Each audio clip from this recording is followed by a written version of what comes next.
미국 LA에 가면은 대표적인 부촌이 있습니다. 비브리 힐즈, 소위 사회에서 어퍼 클래스라고 하는 사람들, 피부색이 화이트, 그래서 화이트 브레드 월드라 그러죠. 흰 식빵 뜯어먹는 사람들이라는 말인데, 그러니까 피부색이 하얀색이고, 대학 이상의 교육을 받았고, 한 해 수입이 최소 수십만에서 최고 수백만 달러, 수천만 달러에 이르는 사람들, 그리고 정계, 재계, 문학의 오피니언 리더라고 하는 사람들이 인맥을 가지고 있는 사람들, 그런 사람들이 이제 모여서 사는 대표적인 소위 기득권이라고 하는 사람들이 하나의 타운을 형성해서 살아가는 곳이죠. 그래서 미국에는 대표적인 곳이 비브리 힐즈가 있고, 영국에는 첼시가 대표적일 것이고, 우리나라는 어디가 있을까 생각을 해보면 마땅히 굳이 끼워 맞춰 본다면 설해마을 정도가 되지 않을까 이렇게 생각을 해봅니다. 아무튼 대부분의 사람들은 그런 계층에 대해서 저들은 기득권이다 이렇게 말하면서 부정적인 시각을 보일 때가 참 많이 있죠. 다 그런 것은 아니겠지만 그렇게 기득권이 되기 위해서 부정과 비리와 온갖 나쁜 짓을 해서 하나하나 쌓아 올렸다라는 그런 인식이 있기 때문에 우리가 이유 없는 분노를 표할 때도 있습니다. 근데 이 기득권이라고 하는 단어는 좋은 말이에요. 사실은 부정적인 뜻이 아니고요. 우리가 그렇게 의미를 곡해해서 대중적으로 쓰고 있는 것이지, 기득권이라는 말을 사전을 찾아보면은 특정한 자연인이나 법인 단체가 국가의 정당한 절차를 밟아서 차지한 권리, 이것을 기득권이라 그럽니다. 그러니까 정당한 권리라는 거예요. 국가가 권위를 가지고 개인과 단체에게 권한을 주는 거예요. 물론 그 절차가 정당하지 않으니까 사람들이 욕을 하는 것이지, 그 절차가 정당하다면 그 사람이 누리는 그러한 권리는 당연하다라는 것입니다. 그래서 이 기득권이라는 단어는 좋은 뜻이에요. 이 자리에 계신 우리 성도님들은 어떻습니까? 여러분들은 기득권이세요? 아니세요? 가진 자이십니까? 아니십니까? 남이 갖고 있지 않은 엄청난 권한을 가지고 있다고 스스로 생각을 하십니까? 아니면 나에게는 가진 것이 없다라고 생각하십니까? 이 창세기는 총 50장으로 되어 있죠. 근데 이 엄청난 분량의 책인 창세기를 크게 두 부분으로 우리가 나눠볼 수 있는데, 1장부터 11장까지 파트 1은 창조와 피조세계의 타락, 그 이후 타락한 인간들이 국가를 세우고 자기들 마음대로 사는 모습을 그려줍니다. 그러니까 하나님을 떠난 인간이 만든 나라는 최악이다, 이것을 보여주는 거예요. 그래서 홍수로 싹 쓸어버림을 한번 당하게 되고요. 그 이후에도 정신 못 차리고 바벨탑 쌓아서 하나님을 능가해보자, 이런 교만의 극치를 보여주게 됩니다. 그게 11장까지의 내용이에요. 한마디로 인간이 주권과 기득권을 가지고 세우는 나라는 볼장 다본 최악의 나라다라는 것이 성경의 평가라는 것이죠. 그리고 하나님께서 하나님 나라를, 너희들의 나라가 아니라 하나님의 나라를 내가 보여주겠다라고 해서 12장부터 그 스토리가 풀어지는 것입니다.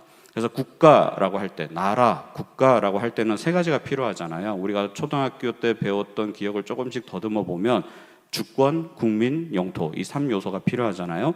그래서 주권, 국민, 영토, 이 순서를 우리가 항상 기억해 보면 되는데, 우리는 역사 속에서도 우리가 경험 있잖아요. 우리가 땅도 있고, 그렇죠? 영토도 있고, 국민도 있고, 대한국민도 있는데, 나라가 역사 속에서 한번 싹 지워졌던 적이 있죠. 언제요? 주권 뺏겼을 때. 일제 지하 36년. 그 주권이 없게 되면 아무리 국민이 있고 나라가 있어, 땅이 있어도 나라로서 인정을 받지 못합니다. 그래서 주권, 국민, 영토, 이 세 가지가 있어야 되는데, 하나님의 나라는 하나님이 주인이시니 주권은 누구에게 있어요? 하나님께 있는 것이요. 그러면 주권은 해결이 됐어요. 그 다음 누가 있어야 돼요? 백성이 있어야 되는 거예요. 그래서 하나님은 하나님의 나라를 세우시기 위해서 당신의 주권적 사역으로 국민을 세우시는 것입니다. 그래서 아브라함을 부르시는 거예요. 그래서 아브라함, 너 갈대아 우르에서 우상 그만 섬기고 떠나라. 너를 통해서 내가 내 나라의 국민을 세워가겠다. 네가 출발점이다. 이렇게 선언하시는 거예요. 그래서 우리가 아브라함을 뭐라 그래요? 초대 족장이다. 이런 말 하잖아요. 족장, 초대 족장이다. 그래서 창세기에 족장 3명 나오죠. 아브라함, 이삭, 야곱. 그래서 아브라함의 하나님, 이삭의 하나님, 야곱의 하나님, 이런 표현이 나오는 거거든요. 그래서 하나님께서는 나는 아브라함의 하나님, 이삭의 하나님, 야곱의 하나님, 이렇게 말씀하시는 이유는 내 나라, 하나님 나라를 세워가는 리더들이다, 족장들이다, 지도자들이다, 이들로부터 그 시대마다 내 나라의 기틀이, 하나님 나라의 기틀이 세워졌다. 그래서 우리들의 족보의 장격인 역할을 하는 사람들, 그렇게 표현을 하는 것입니다. 그 민족을 이루어 가시는 엄청난 역사 스케일의 시작이 오늘 본문이라는 것이죠. 오늘 본문은 익숙한 구절입니다. 그런데 짧은 이 세 구절 안에는 엄청나게 많은 내용이 들어있어요. 우선 하나님의 명령 2개가 나오죠. 이것이 오늘 본문의 중심축이 됩니다. 첫 번째는 뭐예요? 첫 번째 명령은 무엇인가? 1절에 보시면 집을 떠나 내가 내게 보여줄 땅으로 가라. 현재 자리에서 떠나라가 첫 번째 명령입니다. 하나님의 나라는 거룩한 나라예요. 거룩이라는 말은 구별되다라는 뜻이죠. 그래서 하나님 나라의 백성, 국민이 되기 위해서는 구별된 백성이 돼야 됩니다. 그래서 지금 있는 그 우상 숭배하는 그 자리에서 뭐 해야 되는 거예요? 떠나야 되는 것이에요. 그렇게 떠나면 그렇게 그 명령에 순종하면, 떠나라라고 하는 그 명령에 순종하면 3가지 약속이 주어집니다. 첫 번째 뭐예요? 너로 큰 민족을 이루고, 두 번째는 뭡니까? 내게 복을 주고, 세 번째는 뭐예요? 내 이름을 창대하게 하리라, 명성을 떨치게 해주겠다. 이 3가지 축복의 약속을 주시는 것입니다. 이 약속을 소유한 너는 또 지켜야 할 명령이 있는데, 그게 두 번째 명령이죠. 반드시 복이 되어야 한다. 네가 복이 되어야 한다. 복이 되든지 말든지 선택사항, 옵셔널한 게 아니라 너는 반드시 복이 되어야 한다라는 것입니다. 그래서 이 두 번째 명령, 반드시 복이 되어야 한다라는 명령에 순종하면 또 3가지 약속이 주어져요. 떠나라 라고 그 명령에 순종하면 3가지 약속이 주어졌잖아요. 이제 복이 되라 라는 이 명령에 내가 또 순종을 하면 3가지 약속이 되는데, 첫 번째는 뭐예요? 너를 축복하는 자에게는 내가 복을 내리고, 두 번째는 뭐예요? 너를 저주하는 자에게는 내가 저주를 할 것이고, 세 번째는 땅의 모든 족속이 너로 말미암아 복을 받을 것이다. 또 이렇게 3가지 약속이 주어졌어요. 자, 정리하면 오늘 본문은 2개의 명령과 6개의 약속이 아브라함에게 주어지는 본문입니다. 첫 번째 명령, 떠나라. 이 명령에 순종하면 큰 민족을 이루고 내게 복을 주고 이름을 창대하게 하는 그 약속이 주어졌고요. 두 번째, 네가 복이 되라. 그리고 이 약속을 받게 되면 두 번째 명령을 수행해야 돼. 네가 복이 되라. 복이 되면, 너는 복이 되면 너를 축복하는 자에게는 내가 복을 주고 너를 저주하는 자에게는 내가 저주하고 땅의 모든 족속이 너로 말미암아 복을 얻게 될 것이다. 이러한 약속을, 그래서 2개의 명령과 6개의 약속이 주어지는 본문입니다. 그리고 오늘 본문에서 가장 많이 나오는 단어가 사실 축복이죠. 바라크라는 단어인데, 이 낱말의 본래 뜻은 영적 부요함과 물질적 부요함을 같이 나타내는 단어예요. 영적 부요함과 물질적 부요함을 같이 나타내는 단어입니다. 이 2개의 복 개념, 그러니까 영적, 물질적 복은 상호간에 연결되어 있다라는 것입니다. 사실 그래요. 그 구약의 많은 본문들을 살펴보시면 여호와를 경외라는 단어로 본문을 한번 쭉 뽑아보십시오. 그러면 하나님을 경외하는 자에게 주시는 첫 번째 축복이 생업의 축복이에요. 근데 이제 그 물질의 축복에 대해서 하나님이 첫 번째로 항상 말씀을 하시면서 뒤에 붙는 단어가 뭐냐면 네가 복되고 형통하리라 되어 있습니다. 이게 사실은 그렇죠. 우리가 어떤 경제적인 부분이나 이 어려움이 생기게 되면 형통함이라는 단어가 조금 먼 건 사실이에요. 그래서 항상 이 영적인 축복과 물질적인 축복, 구약에서 보면 경외라는 단어를 중심으로 본문을 쭉 뽑아보면은 항상 그 경외하는 자에게 주시는 첫 번째 복이 너의 소산에, 너의 생업에, 너의 식탁에 축복을 주신다. 시편이든 전도서든 이사야든 예레미야든 상관없습니다. 다 그렇게 나와요. 그러니까 이 경외하는 자에게 주시는 하나님의 현실적인 약속의 축복은 물질적인 축복도 포함이 되어 있더라라는 것입니다. 지금 내가 너에게 복을 줄 것이다. 이것은 미래형이 아니라 명령이라 그랬죠. 너는 반드시 복이 되어야 한다. 왜요? 3절 마지막입니다. 땅의 모든 족속이 너로 말미암아 복을 얻도록 하기 위해서. 그래서 너는 반드시 복이 되어야 한다. 아브라함, 너 자체가 반드시 복이 되어야 한다. 왜요? 이 세상 모든 민족이 너를 통해 복을 받기 위해서라는 말입니다. 이를 위해 내가 너로 큰 민족을 이루게 하겠다. 물질적인, 현세적인 축복이죠. 그러니까 자녀와 후손에 대한 엄청난 복을 허락하시는 것입니다. 그래서 물질적인 부분이라는 거예요. 그래서 영적인 복, 모든 민족에게 복을 전하는 그 근원으로 삼기 위해서 후손에 대한 엄청난 물질적 복을 허락하여 주겠다라는 본문입니다. 근데 여기까지만 딱 놓고 보면 참 신이 나는데요. 뭐 가슴 방방 뛰고 뭐 세상 다 가진 것 같고, 근데 사실 씁쓸하죠. 되게 씁쓸한 본문입니다. 왜냐하면 지금 아브라함의 현실이 그렇지가 않아요. 창세기 11장 30절을 보시면 사레는 임신하지 못함으로 자식이 없었더라. 지금 뭐 큰 민족이 어떻고 이름이 창대하고 어쩌고 뭐 이런 말씀하시는데 적어도 지금 애가 하나 없어요. 그러니까 자식이 없어요. 그러니까 내 대에서 지금 족보가 끊어지냐 마냐 그렇게 근근하게 살아가고 있는 인생 가운데 무슨 이 가당치도 않는, 너무 이게 적당하지 않는 스케일이잖아요. 지금 나이 75세 돼가지고 아이 하나 없는 내가 무슨 민족의 복이 되고 복의 근원이 되고 큰 민족을 이루고 이름을 창대케 하고, 그게 무슨 말이에요? 그게 너무 허공에 울리는 메아리 아닙니까? 너무 이상적인 이야기라는 거예요. 지금 당장 내 손에 쥐어진 거는 아무것도 없어요. 나띵이에요. 나이는 많고. 근데 아브라함은 역시 보통 내기가 아니었어요. 그걸 믿어요. 그러니까 속도 없는 사람이죠. 그걸 또 믿어요. 그래, 나에게는 하나님의 복을 땅의 족속들에게 퍼뜨릴 의무와 책임이 있다. 나는 반드시 복의 근원이 되어야 해. 그러기 위해서 지금 당장 떠나야 한다. 아무것도 없는 사람이 본토 친척, 내 본거지를 떠나겠다라는 거야. 어르신들이 아무리 나이가 들어서 연세가 되면 이제 거동도 불편해도 자식들이 있는 곳으로 오기가 힘든 게 뭐예요? 몸이 불편하고 돌볼 사람이 자식들이 돌봐주면 좋긴 하지만 그래도 여기 내 본토를 떠나는 게 쉽지가 않잖아요. 지금도 그래요. 지금도 여기에 내 친구들이 있고 내 친척이 있고 내 지인들이 있고 경로당 친구들이 있는데 이게 떠나는 게 쉽지가 않더라고요. 그 모든 관계가 다 단절되잖아요.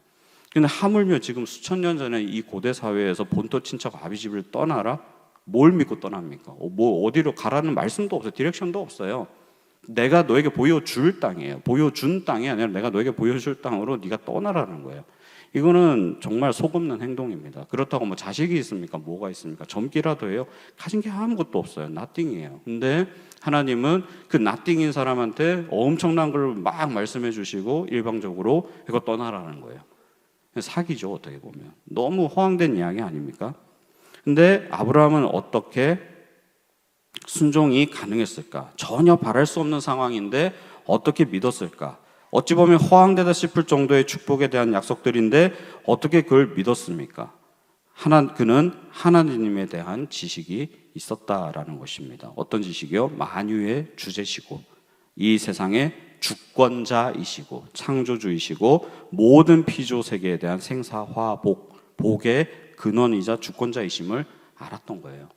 그러니까 이러한 신인식, 신지식, 하나님을 아는 지식이 있었기 때문에 믿음을 가지고 순종할 수 있었다라는 것입니다. 그리고 이 믿음을 가지고 살아가는 아브라함을 지지하고 지원하는 사람은 똑같이 영적, 물질적 복을 경험하게 될 것이고, 그러나 반대로 누구든지 아브라함을 소홀히 여기는 자는 반드시 저주를 받을 것이다. 이것이 분명한 하나님의 약속이었다라는 것입니다.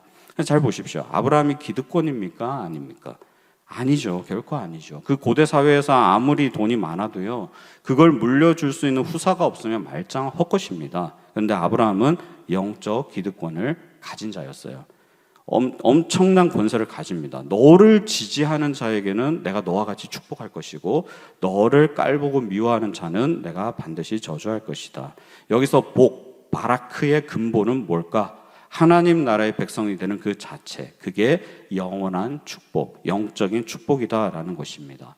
사막에 샘이 넘쳐 흐르리라, 사막에 꽃이 피어 향내 내리라. 주님이 다스릴 그 나라가 되면 사막이 어떻게 돼요?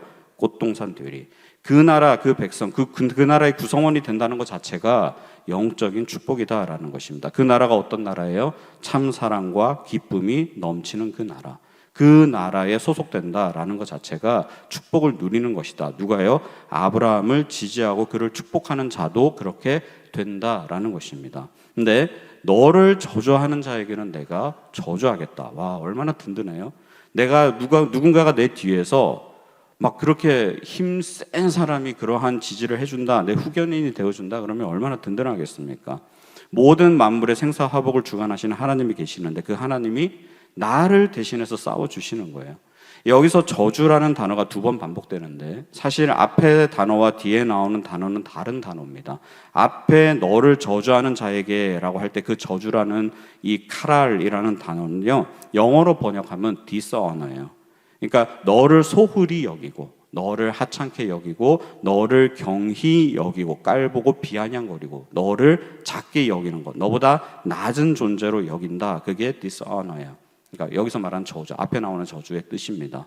노방전도 해보셨죠? 노방전도 해보면 길 가는 사람 아무나 붙잡고 한번 해보십시오. 저 교회에서 나왔습니다. 5분만 시간 내주시겠어요? 그러면 10명 중에 9명은 무시합니다. 깔봐요. 됐어요. 시간 없어요. 심지어 예수 믿으려면 너나 잘 믿으세요. 왜 가는 사람 귀찮게 하고 성가시게 하냐? 기분 나쁘다.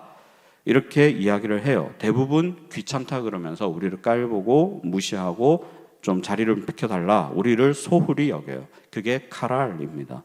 그러는 자에게 하나님이 어떻게 하신다고요? 저주하리니, curse 하신다. 저주하신다. 이 저주는 우리가 하는 저주가 아니에요. 우리가 하는 저주가 아니라 하나님이 하시는 겁니다. 그래서 우리에게 카랄한 사람을 하나님이 저주하겠다. 너희가 너를 대신해서 저주하겠다. 이것이 하나님의 약속입니다. 그러니까 저와 여러분이 가진 힘이 그 파워가 그 정도라는 거예요. 그러니까 우리는 복이 되어야 하는 거예요. 복이 될까 말까가 아니라 우리는 복이 되어야 하는 것입니다. 왜 그렇습니까? 우리가 우리를 깔보고 저주하는 사람, 그럼 우리는 저주의 근원이 되어버리잖아요. 그렇죠? 그러니까 그렇게 되지 않도록 우리는 복의 근원이 되어야 한다라는 것입니다. 또 동시에 나를 깔보고 나를 미천하고 멸시하는 자를 하나님은 결코 가만두지 않으신다라는 것을 믿음으로, 담대함으로 또 나아갈 수밖에 없는 것이죠. 우리도 마찬가지예요. 하나님이 일을 하는 데 있어서는 결코 작은 일이라는 건 있을 수가 없습니다. 누구는 하나님 앞에서 크게 일을 하고 누구는 작게 일을 하고 그렇게 말할 수가 없어요. 내가 주일학교에서 5명 아니면 10명 내외의 아이, 그 어린 영혼들을 맡아서 양육하고 교육하는 거 하나님 나라의 관점에서 보면 엄청나게 큰 일이죠. 만약에 그 아이 중에 하나가 나를 통해서 하나님의 위대한 일꾼으로 자라서 수백, 수십, 수만 명의 사람들에게 영향력을 미치는 하나님의 종이 될지 그 가능성을 누가 재단하겠습니까? 탁월한 저술가가 되어서 책 한 권으로 전 세계 수억 명의 사람들에게 복음의 영적 선한 영향력을 미칠 인재가 될지 그걸 누가 알겠어요? 그런 영적 나비 효과에 대해서는 우리 누구도 함부로 말할 수 없어요. 그렇기 때문에 우리가 하나님 앞에서 쓰임 받는 것, 섬기는 것은 큰 섬김, 작은 섬김 그런 게 없습니다. 제가 대학 시절에 제가 섬기던 교회에서 대만으로 선교를 갔습니다. 1년에 2번 갔어요. 5박 6일로 갔습니다. 1년에 2번 5박 6일씩 겨울, 여름 2번 갔는데요. 말 그대로 초단기 선교예요. 우리가 중국어를 하겠습니까? 읽을 수가 있습니까? 거기 문화를 알겠습니까? 맨 땅에 헤딩이에요. 그냥 석 달 동안 교회에서 하라는 대로 사형리를 중국어로 달달달 외워서 가는 거예요. 달달달. 이게 그 말이 뭔 말인지도 몰라요. 성조와 그 발음만 이 음가 번역 해가지고 그냥 외워서 가는 거예요. 구구단 외우듯이 외워서 가는 겁니다. 그렇게 가서 만나는 사람에게는 다른 중국어를 못 하잖아요. 그러면 칭리게요 우펀정 해가지고 5분만 시간 내주세요 해가지고 그냥 1월부터 4월까지 중국어로 그냥 하는 거예요. 이 사람은 나의 말에 치고 들어올 수가 없습니다. 왜요? 내가 들을 수가 없기 때문에 나는 그저 내가 외운 거를 일단 하고 빨리 끝내버려야 돼요. 요즘 저희 아내가 전폭 훈련을 받고 있는데 한 번씩 신방 끝나고 늦게 들어가면은 귀신 속을 들어가는 것 같아요. 뭔가 중얼중얼 하고 있어요. 그러면 이게 어디서 하는 소리가 무슨 소린가? 라고 들어보면 혼자서 그걸 막 외우고 있는 거예요. 그런 거예요. 그런 거. 그 틀 안에서 내가 그러니까 딱 외워야 되는 거예요. 그렇게 하면은 역사가 있겠어요? 없겠어요? 상식적으로는 없죠. 그게 무슨 전도입니까? 그게 무슨 선교예요? 그냥 시간만 쓰고 돈만 버리고 오는 거죠. 근데 그렇게 생각하면 안 돼요. 그렇게 하다가 저는 그때 영계교회가 심은당이라고 하는 교회였는데 송산당이라고 하는 그 영계교회 한 팀원 자매가 그 농구 코트에서 이 생활체육하는 그 공원에 있는 농구 코트에서 담배 피는 고등학생에게 그런 식으로 전도를 한 거예요. 근데 옆에 있는 형제가 누나 저 형제한테는 하지 말자. 아무리 봐도 이게 사나워 보인다. 우리 험한 꼴 당할 수 있다. 그렇게 했는데 이 자매가 왠지 하나님께서 우리에게 보여주신 영혼이다. 그래가지고 그냥 죽이게 하겠냐 이러면서 외워온 사형리를 다다다다 외웠어요. 그러면서 마지막에는 뭐예요? 금요일날 목요일인가 하여튼 저녁에 이 코리안 파티가 있으니까 와라 이거 아니에요? 오면은 이제 선교사님이 거기서 이제 양육을 하시는 거예요. 그런 방식이었는데 근데 이제 그 형제가 코리안 파티에 온 거예요. 그죠? 코리안 파티에 와서 선교사님이 그 형제에게 복음을 전하고 그 형제가 그 송산당 교회에서 잘 정착했고 그래서 따이베이시에 있는 송산당 교회였는데 그 형제가 대만에서 신학교를 가게 되고 그 형제가 대만에서 신학교를 가서 목사 안수를 받고 까오슝에서 그때 당시에 150명 정도 하는 교회를 개척해서 개척해서 150명 정도 되는 교회를 이렇게 목회를 했어요. 대만에서 150명은 한국의 1,500명보다 훨씬 큰 교회예요. 엄청나게 어려운 곳입니다. 그렇게 현지인 목회자로 커가지고 선한 영향을 발휘하더라라는 것입니다. 그런 역사가 있는데 우리가 5일 동안 선교사역 해봐야 뭐 얼마나 한다고 라고 감히 말하실 수 있으세요? 그 결과를 누가 감히 재단합니까? 절대 우리는 그런 생각해서는 안 된다라는 것입니다. 어떤 목사님이 이런 말씀을 하시는 걸 제가 과거에 들은 적이 있어요. 역사의 위대한 새 지평이 열리는 것은 어디 뭐 거창하고 화려한 것에서부터 시작하는 것이 아니라 작은 움직임, 작은 문틈에서 시작된다라는 것을 알아야 한다. 이렇게 말씀하시더라고요. 이것이 하나님의 영적 원리라는 것입니다. 아브라함의 떠남이라고 하는 이 작은 움직임에서부터 하나님 나라의 위대한 구속 사역이 시작된 것과 같이 이 같은 원리라는 거예요. 우리의 작은 헌신과 섬김, 움직임이 온 세상에 복을 가져다주는 시작점이다라는 이 하나님 앞에서의 역사 의식이 있어야 된다라는 것입니다. 그래야지만 우리가 사명감을 가지고 뛸 수 있는 거예요. 그렇지 않으면 맨날 눈에 보이는 그 스케일만 가지고 업앤다운을 겪을 수밖에 없는 것이죠. 오늘 본문에서 또 우리가 주목해 봐야 할 점은 3절인데요. 아브라함을 통해서 미치게 되는 그 복의 범위가 어디까지냐라는 것입니다. 그래서 3절 하반절부터 보십시오. 땅의 모든 족속이 너로 말미암아 복을 얻을 것이라. 그 범위가 땅의 모든 족속이래요. 이 부분을 영어 성경으로 보면 그 어마무시한 스케일이 느껴지는데요. 땅의 모든 족속을 영어로 이렇게 어떻게 표현하냐? All the families예요. 그 다음에 나오는 단어가 of the earth. All the families. 그러니까 all이라는 단어, 모든 예외 없이 모든 것을 뜻하는 단어잖아요. 모든 가족들, 어디에 있는 모든 가족들을 of the earth. 이 지구상에 존재하는 모든 가족들이 shall be blessed. 축복을 받을 것이다. 그러니까 all the families of the earth shall be blessed. 이 지구상에 존재하는 모든 가족들이 복을 받는데 그 엄청난 범위가 어디에 속하냐? in you예요. in you. 너 안에서. 이 엄청난 스케일이 너 안에서 복을 받게 될 것이다. 너를 벗어나지 못할 것이다. 이 엄청난 스케일의 내용이 내 안에서 이루어진다고? 그게 아브라함에게 주신 하나님의 말씀이자 우리에게 주신 동일한 축복이다라는 것입니다. 이런 말 들어보셨을 거예요. 저도 회개하는 부분인데 저같이 빈정거리는 거 좋아하는 이 시크한 사람들이 자주 하는 이야기가 이런 거 있잖아요. 전 세계가 주님께로 돌아오는데 저를 사용하여 주시옵소서 라는 거를 옆에서 기도하는 누군가를 보고 있을 때 무슨 마음 드세요? 너나 잘하세요 이런 마음 들지 않으세요? 네 남편이나 네 아내나 네 자식이나 예수 잘 믿게 하세요. 그런 기도하기 전에 네 주위부터 살펴보세요. 우리가 이런 이야기 하잖아요. 그런 빈정거림이 있잖아요. 제가 그런 빈정거림을 참 많이 해요. 말씀 주면서 많이 회개했습니다. 그런데 한편에서는 물론 이제 뭐 현실적인 이야기일 수도 있어요. 그리고 가족 구원도 중요하죠. 그런데 감히 하나님 앞에서 내가 하나님이 되어서 그 사람의 스케일을 재단해 버리는 거잖아요. 그거는 교만이죠. 그건 뭐 빈정거린 거다 어떤 거다를 떠나서 그거는 교만이에요. 아니 정말 하나님께서 온 우주 만물을 주관하시는 하나님이 그분의 작은 기도를 통해서 이 지구상을 뒤집어 엎을 만한 스케일의 역사를 이루지 말라는 법은 없는 거잖아요. 때로는 호황될 수 있다 하더라도 그러니까는 하나님을 믿고 의지하고 기도하는 거잖아요. 내 힘으로 할 수 없으니까. 어떻게 내가 내 힘으로 전 세계를 향해서 나아갈 수 있겠습니까? 근데 하나님이 함께 하신다면 할 수 있다라는 그 믿음으로 하는 기도라면 우리가 그러한 기도에 대해서 빈정거려서는 안 된다라는 것이죠. 아브라함은 그 약속의 말씀을 붙잡고 열심히 기도합니다. 그 약속을 가슴에 품고 열심히 기도해요. 하나님께서 저에게 말씀하신 대로 내가 큰 민족을 이루고 내 이름이 창대케 될 줄로 믿습니다. 나를 사용하여 주옵소서. 이렇게 기도하는데 이 기도 소리를 듣던 사람이 옆에서 빈정됩니다. 저기 미스터 아브라함 큰 민족이고 나발이고 아들이나 하나 빨리 낳으세요. 다 늙어가지고 무슨 주책입니까?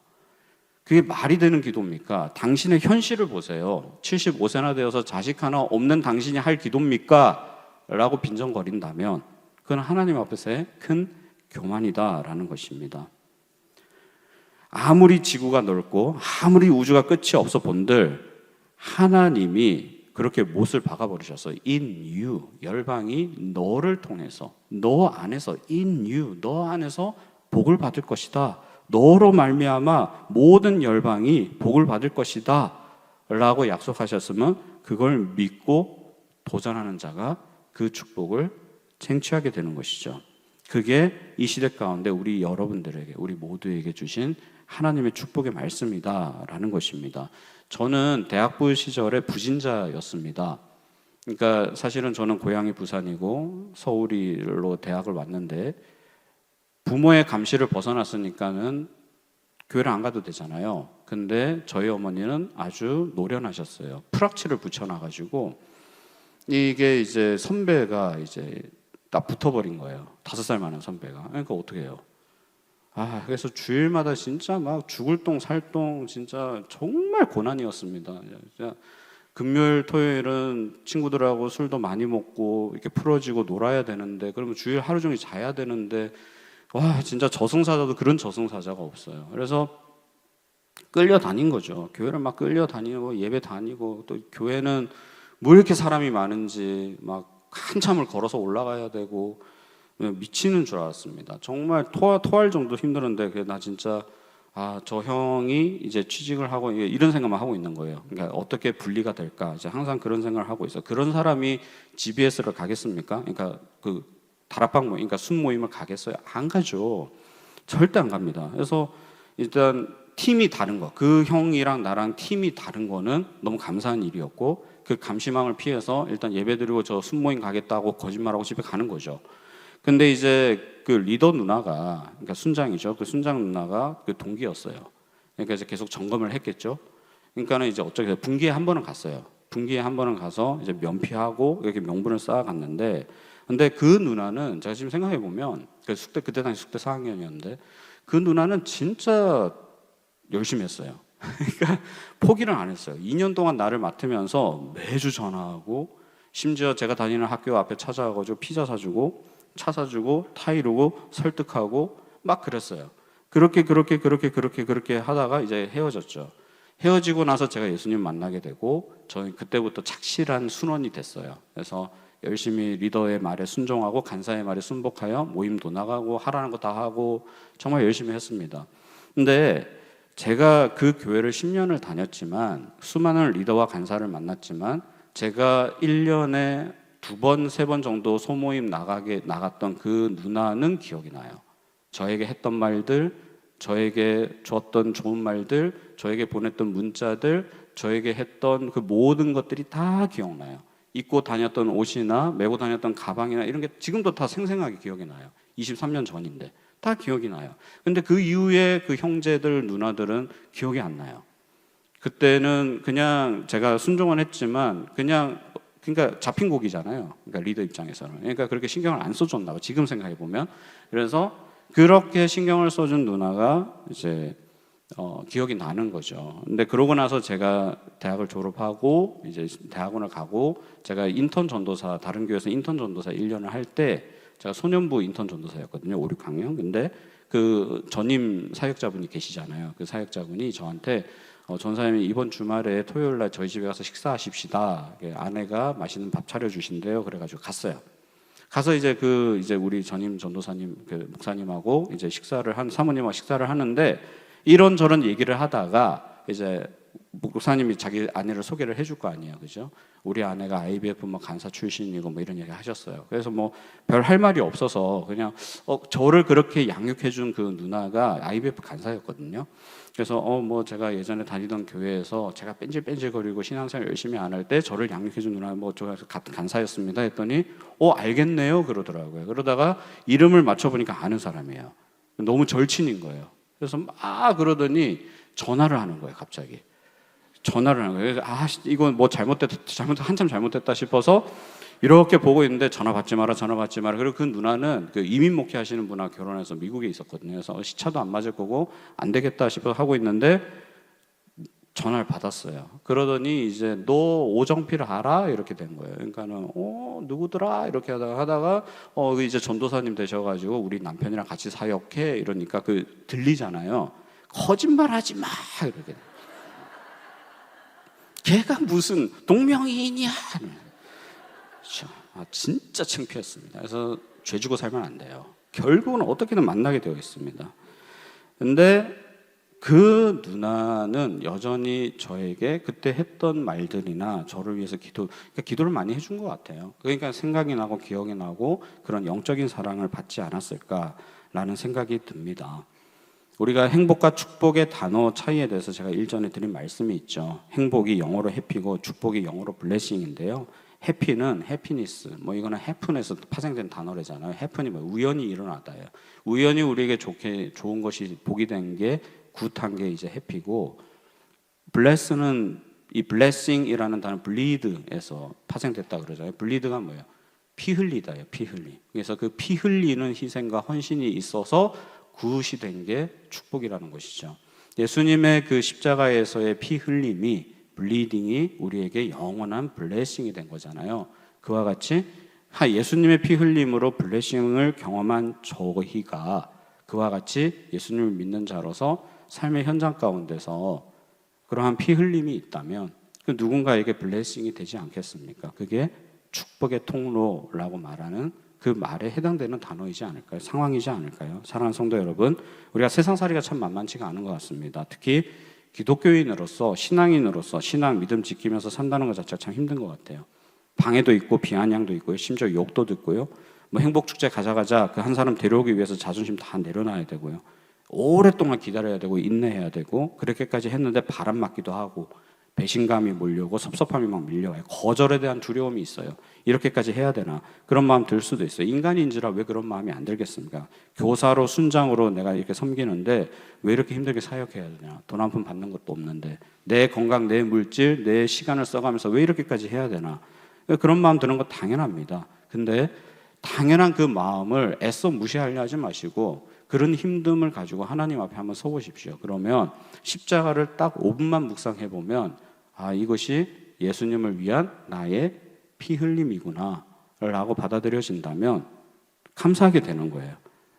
내가 피 흘림을 통해서, 예수님의 피 흘림을 통해서 영원한 축복을 얻었듯이 내가 이러한 피 흘림을 통해서 너는 복이 될지라 라고 하는 그 말에 내가 순종하고 있는 것이구나.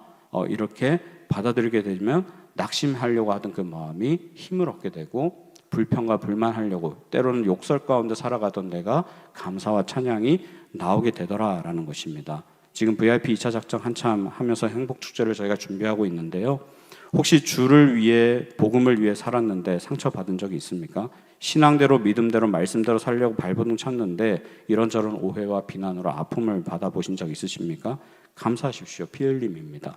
무엇을 위한 피 흘림입니까? 블레싱, 축복을 위한 피 흘림입니다. 이스라엘 백성들이 왜 40일길을 40년 동안 헤맸죠? 가데스 바네아에서 12정탐꾼 중 10명이 우리는 메뚜기와 같다 그랬어요. 그 한마디가 하나님의 자존심을 확 건드린 거 아니에요.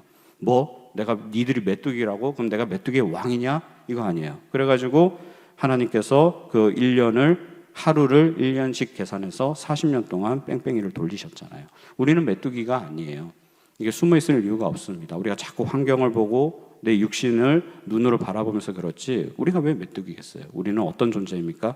In you, 우리 안에서 all the families of the earth, 이 지구상에 있는 모든 가족이 shall be blessed. 우리는 축복을 전하는 존재들이다라는 것입니다. 우리 안에서 이 열방의 지구상의 모든 족속이 축복을 받는, 복이 되어야 하는 그러한 기득권이다라는 것입니다. 이 믿음을 가지고 세상을 축복하며 승리하는 삶을 살아가는 저와 여러분 되시길 주님의 이름으로 축원합니다. 이 시간 우리 무리바다 덮음 같이 찬양하시고 기도하시겠습니다.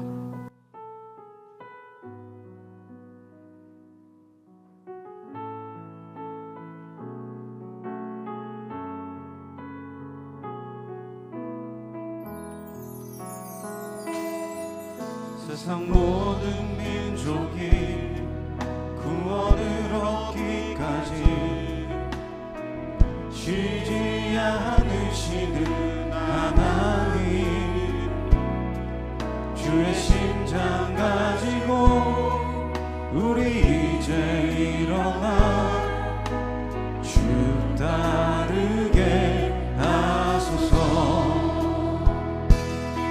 세상 모든 육체가 주의 영광 보도록 우릴 부르시는 하나님, 주의 손과 발 되어 세상을 치유하시는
기도 제목을 읽고 함께 기도의 자리로 나아가겠습니다. 하나님의 약속의 말씀을 나에게 주신 축복의 말씀이라 여기고 그 말씀 붙들고 순종함으로 세상의 복이 되게 하소서. 우리를 위해 십자가에서 죽으신 예수 그리스도의 죽음이 우리에게 영원한 축복이 되었음을 항상 기억하며 복음을 위해 기쁨과 감사로 순종하며 헌신하게 하소서. 가정과 교회와 지역사회와 열방을 축복할 수 있는 존재로서 영적 자존감을 가지고 담대히 복음을 전하며 새 생명의 기쁨을 누리게 하옵소서. 이 시간 우리 말씀을 기억하시며 앞에 있는 기도 제목을 중심으로 같이 합심하여 기도하겠습니다. 아버지 하나님,